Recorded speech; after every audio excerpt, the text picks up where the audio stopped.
and his objective is to persuade with power. Toastmaster Hill, start with why.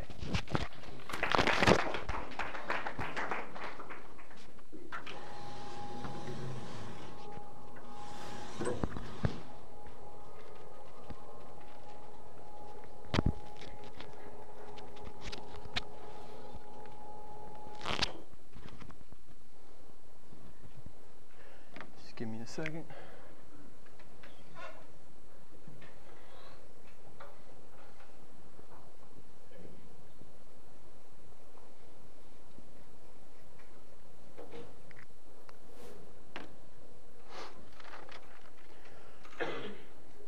All right, so how many of you have ever wondered how great leaders or companies inspire action? Let's take, for example, Steve Jobs and Apple, or Martin Luther King and the Civil Rights Movement, or better yet, the Wright brothers and the first flight. You see, like the Wright brothers, they weren't the first ones to think about flying. They were just the first ones to succeed. If y'all are familiar with TED Talks, I recently watched a TED Talk by Simon Sinek called How Great Leaders Inspire Action. And in this TED Talk, he's discovered a breakthrough.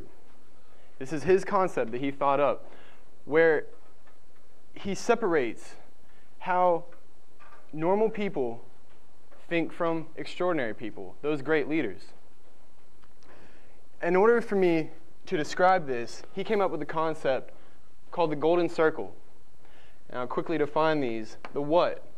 Everybody knows what they're doing 100% of the time. We're in Toastmasters right now. Some people know how they do what they do. Like a math problem, you input a certain formula or a function to get the answer. But very few people know why they do what they do. And going back to the concept that Simon thought of, normal people start with the what, but extraordinary people start with the why. Now, in his speech, he compared Apple and Dell products or technology. But for this, I wanted to do something a little different.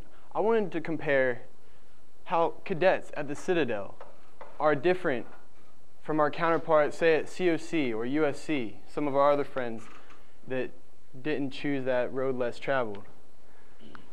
So I'm going to start by breaking down the normal students. The what? Let's say normal COC, USC student. Man, we've got parties all the time. We've got ladies, tons of alcohol, football games, 50,000 plus people. You know, it's great. It's a party 100% of the time. We cheat on tests. We don't have to go to class because, I mean, who's going to take attendance in a room of 300 students? You know, and maybe eventually I'll graduate and I'll be able to get a job that's just not minimum wage. Now going back to the reason we're here, we start with why.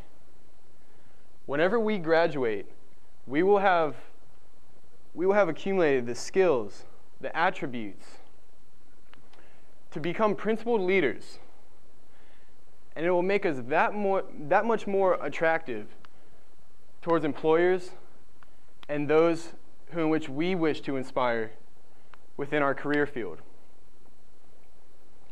We're held to an honor code.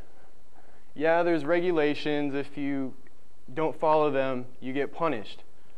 But there's only an honor code and the white book, blue book to keep us as cadets at a high ethical standard so that when we do graduate, we will be principled leaders and well-rounded individuals.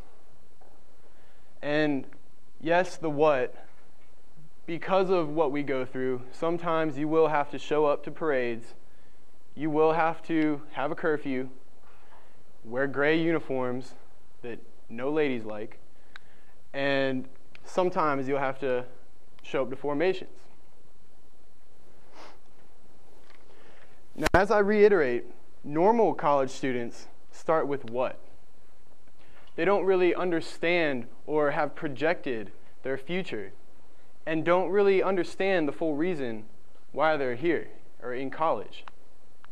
But us as cadets, we make a decision to take that road less traveled, to start with why.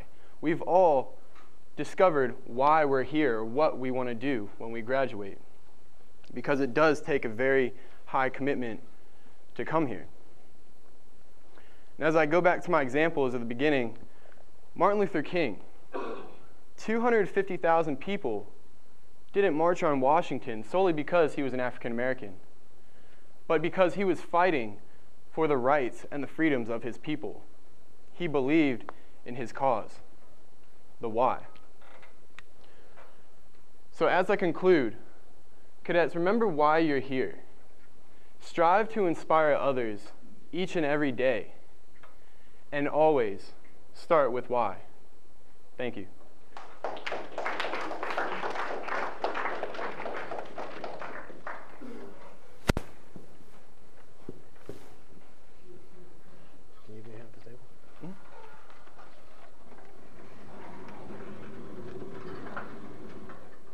Thank you very much, Toastmaster Hill. I've seen that video on TED Talks, and I've heard it referenced to a lot of times, but I've never heard someone be able to deliver those ideas so directly and so clearly.